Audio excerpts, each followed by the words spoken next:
Kim Chiu labis na nasaktan sa nalaman. Paolo Avellino at Ren Escanio relasyon kalat na. May mga bagong tsismis na kumakalat na tila may lihim na relasyon ang kilalang kapamilya star na si Paolo Avellino sa aktres na si Ren Escanio. Si Paolo, na isa sa mga nangungunang artista sa ABS-CBN, ay hindi may kakaila ang kanyang popularidad sa industriya. At kilala rin si Ren sa kanyang mga pagganap sa mga sikat na programa sa ABS-CBN at TV5.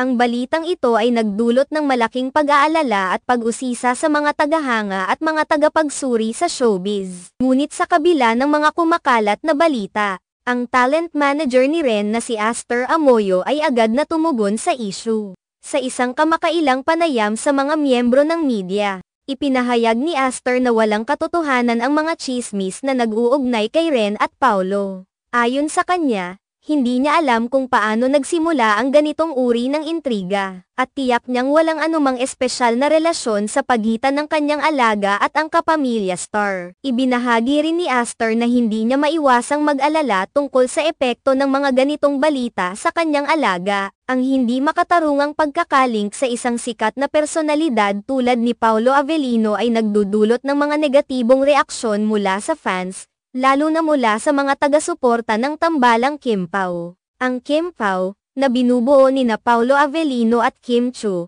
ay isang tanyag na tambalan sa industriya ng telebisyon. Sila ay nagkaroon ng tagumpay sa kanilang unang proyekto na Lin Lang, at kalaunan ay sa Philippine adaptation ng What's Wrong with Secretary Kim. Ang hindi pagkakaunawaan at pag-aalala na dulot ng mga ganitong isyu ay nagpapakita lamang ng kung gaano kaimportante ang reputasyon sa mundo ng showbiz. Ang anumang maling balita o tsismis ay maaaring magdulot ng pinsala sa karera ng isang artista, pati na rin sa kanilang personal na buhay. Si Aster Amoyo, bilang manager, ay may responsibilidad na protektahan ang imahe at integridad ng kanyang alaga laban sa mga ganitong uri ng negatibong intriga. Dagdag pa rito, ipinahayag ni Aster na ang kanyang alaga ay nakatuon sa kanyang karera at mga proyekto.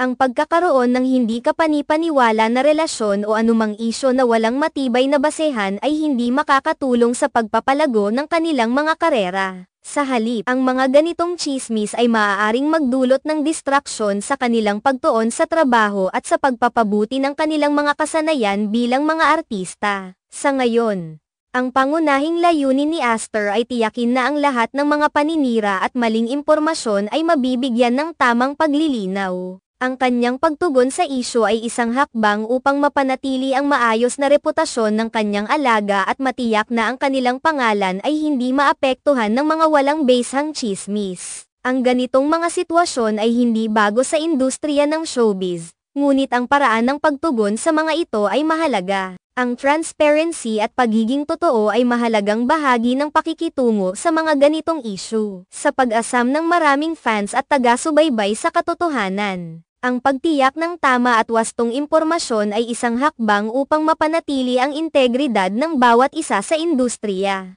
Sa huli, ang pinakamahalaga ay ang pagtuon sa propesyonal na pag-unlad at pagganap ng bawat artista. Ang mga tsismis at intriga ay maaaring magdulot ng pansamantalang kaguluhan. Ngunit ang tunay na halaga ay nasa kalidad ng trabaho at sa dedikasyon sa kanilang sining. Ang mga artista tulad nina Paolo Avellino at Ren Escanio ay patuloy na nagbibigay inspirasyon sa kanilang mga tagahanga, at sa kabila ng mga balita, ang kanilang propesyonal na tagumpay ay nananatiling pangunahing pokus.